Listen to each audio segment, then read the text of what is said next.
Para se të mbyllësh sytë sonte, para se të lësh pas këtë ditë me gjithë shka që ka sjell, dëgjoj këtë mesazh deri në fund, sepse Zoti ka diçka specifike dhe urgjente për të thënë pikërisht sonte. Jo nesër, jo kur gjërat të jenë më të lehta, por sonte, pikërisht në mes të sprovës që po kalon, pikërisht ashtu siç je, i lodhur, i rënduar, ndoshta edhe i thyer nga gjithçka që ke mbajtur sot. Ky mesazh nuk është për ata që kanë gjithçka në rregull, është për ty, që ke luftuar sot, që ke mbajtur shumë, që po shkon në shtrat me barë që nuk duhet t'i mbash vetëm. Sonte, para se të flesh, Zoti dëshironte të tregoj diçka që do të ndryshoj mënyrën se si fle, mënyrën se si zgjohet nesër dhe mënyrën se si sheh gjithçka që po kalon. Qëndro, sepse ky mesazh është pikërisht për ty. Ka diçka të veçantë dhe të dhimbshme rreth natës kur po kalon sprova. Gjatë ditës, ke punën, ke njerëzit, ke aktivitetet që të mbajnë të zënë dhe të shpërqendruar nga pesha e brendshme. Por kur bota hesht, kur drita fiket, kur gjithçka ndalon, sprova fjet me zërin e saj më të lartë.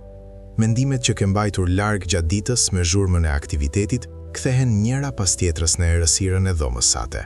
Shqetësimet për nesërmin, pyetjet pa përgjigje, dhimbjet e pazvërthyrve, luftrat e pathëna.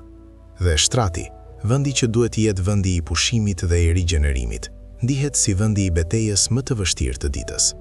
Nëse kjo të përshkruan sonte, dije se nuk je i çuditshëm dhe nuk je i vetëm. Çdo njeri që ka kaluar ndonjëherë nëpër sprova të vërteta e njeh këtë natë, e njeh këtë heshtje të rëndë, e njeh këtë betejë të fundit para gjumit.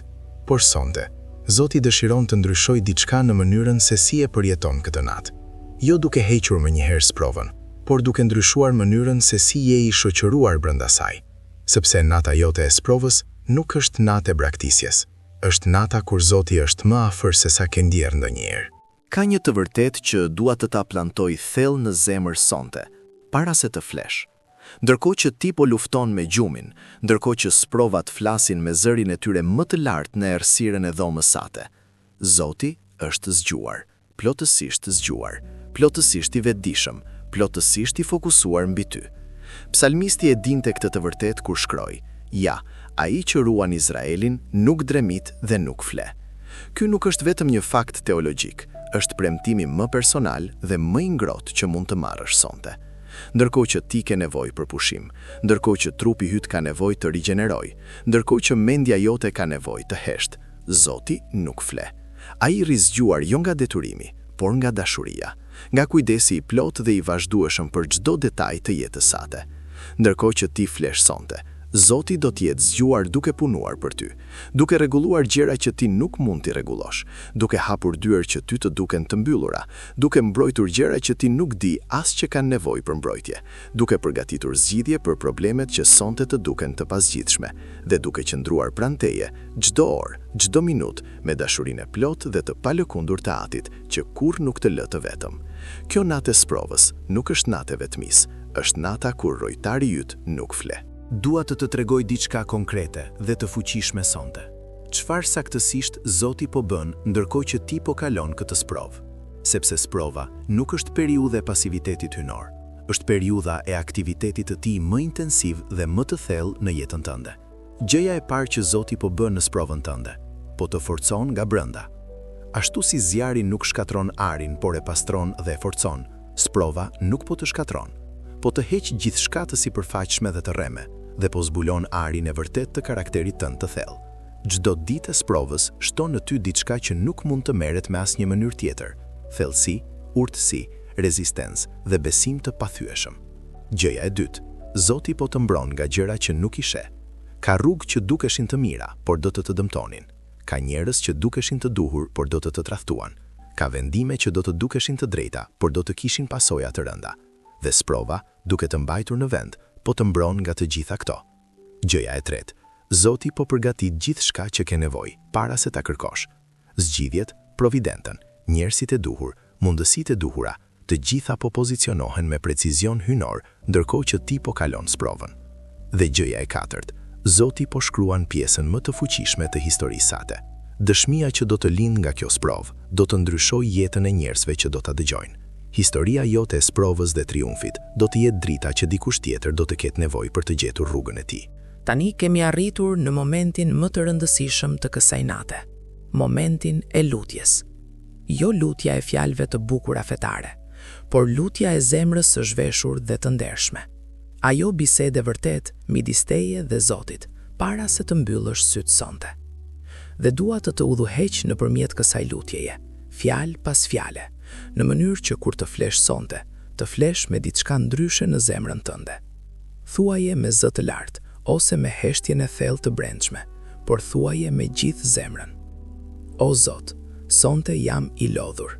Jam i rënduar nga sprovat e kësaj dite dhe të diteve të shumë para saj.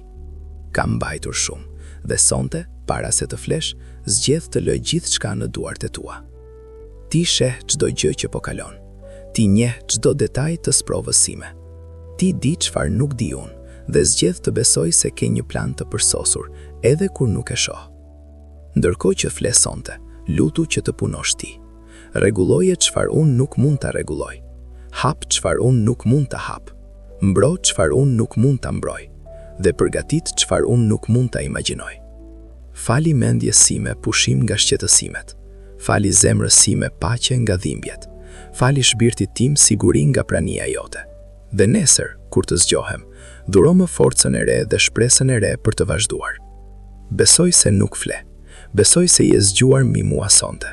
Dhe besoj se mëngjesi i nesëm do të sjell diçka nga dora jote. Faleminderit Zot, edhe sonte, edhe në mes të sprovës. Amen. Dua të lë me diçka që do të ndryshoj mënyrën se si hap syt nesër mëngjes, sepse mënyra se si zgjohet pas një nate sprove është po aq e rëndësishme sa mënyra se si shkon në gjumë. Shumë prej nesh zgjohen pas netëve të vështira me të njëjtin mendim të parë, edhe një ditë tjetër e njëjtë.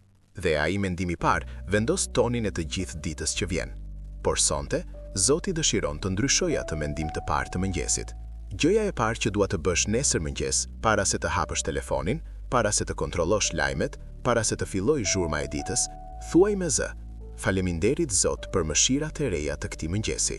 Jo sepse gjithçka është zgjidhur, jo sepse sprova ka mbaruar, por sepse je zgjuar. Dhe fakti se je zgjuar do të thotë se Zoti ka vendosur të japi edhe një ditë, edhe një mundësi, edhe një hapje. Gjëja e dytë, prisni shenjën e vogël të Zotit sot. Jo mrekullinë e madhe të menjëhershme, por shenjën e vogël. Mund të jetë një fjalë rastësishme nga dikush, mund të jetë një tekst i papritur, mund të jetë një dritare e hapur kur keni pritur vetëm dyer të mbyllura. Zoti flet shpesh nëpërmjet gjërave të vogla, dhe sot, me sytë e hapur të besimit, do ta shohësh. Gjëja e tretë, mbaj mend ndërkohë që kalon ditën. Nata e kaloi. Zoti ishte zgjuar dhe është këtu edhe sot. Kemi arritur në fund të këtij mesazhi urgjent dhe shpresoj që sonte, para se të flesh, zemra jote ndihet pak më e lehtë se kur filloi ky video, sepse ajo ishte qëllimi i vetëm i çdo fjale të kësaj nate. Jo të jap përgjigje të thjeshta për sprovat e vështira, por të kujtoj diçka që sprova shpesh të bën të harrosh. Zoti është këtu. Është zgjuar.